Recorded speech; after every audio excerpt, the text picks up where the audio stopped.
So I understand a lot of people out there are going to say, big deal. The school's probably having trouble.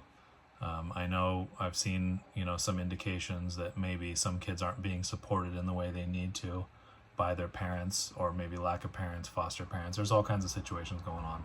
I understand that. For me, and seeing what's been going on for the last, I don't even know how many years, I am not going to sign anything that I am not legally required to. And even some things that I am legally required to. We are going to speak to a lawyer, that kind of stuff. But I read Title I, Part A, and this is all on the shoulders of the schools or school districts to come up with these plans to promote parent engagement. In no way are we required to agree to their stipulations. We are parents. I am a parent. I make the decisions on how I'm going to raise my children. And I stated in that letter, in a big way, how my wife and I choose to raise our children. So that is our response to this kind of stuff. And like I said, and what I advise to anybody, again, I am not a lawyer. I am not educated to provide legal advice, but what I am educated in is what I have experienced in my life. And you can always question authority. You should always question authority. And if someone is trying to pressure you into agreeing to anything, for me, the answer will always be no. If I don't have time to research it, if I don't have time to look into whatever it is, it's going to be a no. So I did have some time. I read through. Like I said, I probably spent 15-20 minutes drafting that response. I think it reads okay, and it'll be good enough for the school. Like I said, though, we do have a good relationship with the school. The principal's fine. The front office staff we really like. We've got good teachers. We did have one issue during the return from COVID with one teacher that didn't really get addressed, and apparently I think there's still, we've talked to some other parents that have that same teacher, and I think it's just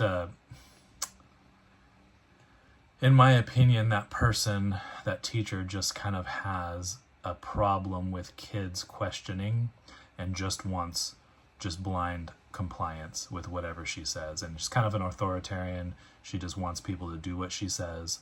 Don't question it, don't argue with it, just do what I told you to do, and she'll start taking away rights or taking things away from them if they don't just blindly obey.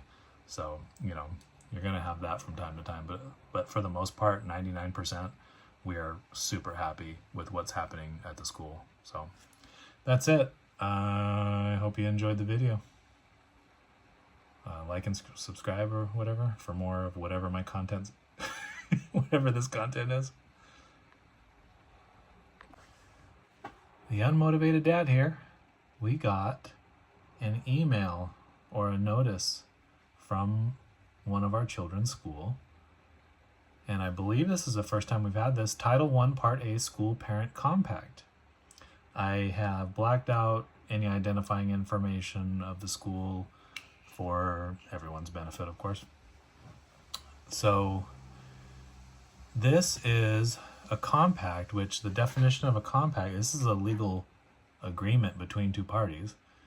The school staff and the parents of the students participating in activities, services, programs funded by Title I, Part A agree that the school parent compact outlines how the parents and the entire school staff and the students will share in the responsibility for improved student academic achievement, and the means by which the school and parents will build and develop a partnership that will help children achieve the state high academic standards.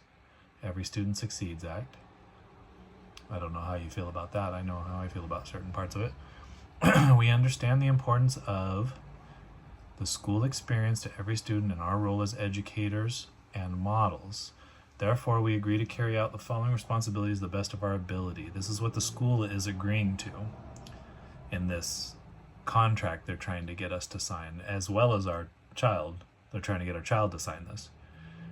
They say they'll provide a high-quality curriculum instruction to meet the California's challenging academic standards. Okay. Strive to address the individual needs of our students. Okay. Ensure regular two-way meaningful communication between family members and school staff, and to the extent practicable, in a language that the family member can understand. Okay. Provide and discuss this compact during parent-teacher conferences as the compact relates to the individual child's achievement. Okay. Nice, buddy. Communicate and provide frequent reports to parents regarding their child's progress.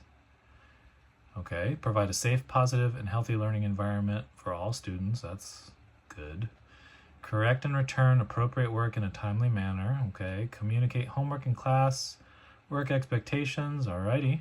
Provide a comfortable environment for parents to help or observe the class. Well, I would argue it's not easy, that's for sure. It costs you probably about $100 when it's all said and done to get cleared, which I get the background check, but the school district here charges, I want to say it was in the $60 to $70 range just for the application. Then you have to go and get your fingerprints, have to go get a TB test. That gets a little bit expensive. Let's see, be available for appointments as needed, or if needed. Okay, that's all right.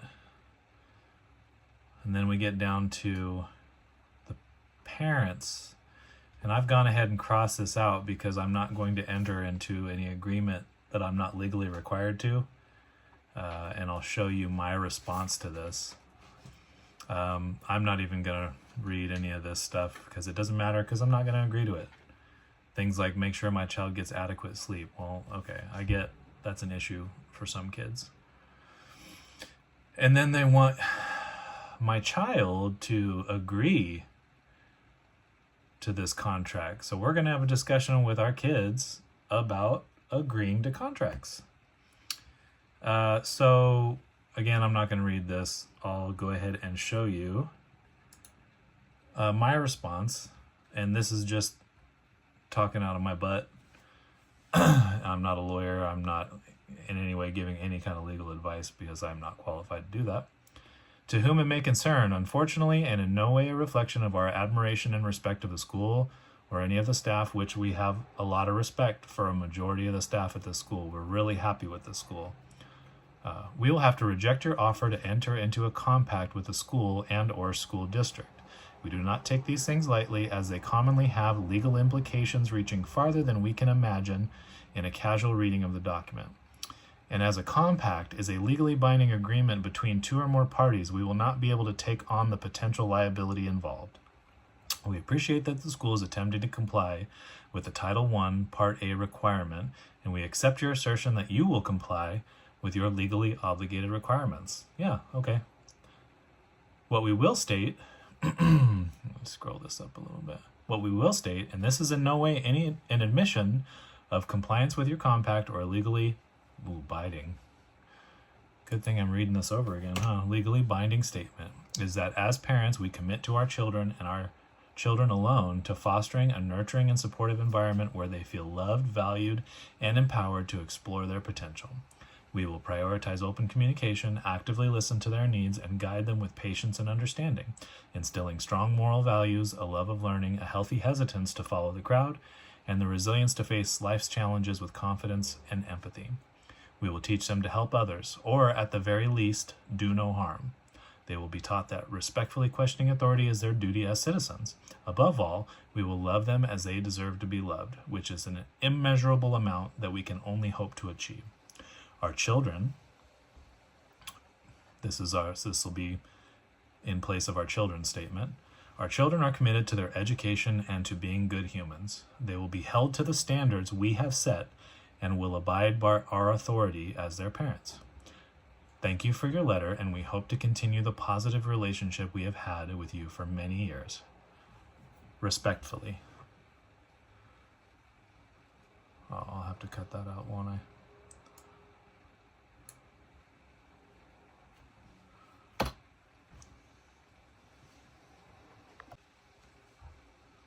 Respectfully, the parents of our child.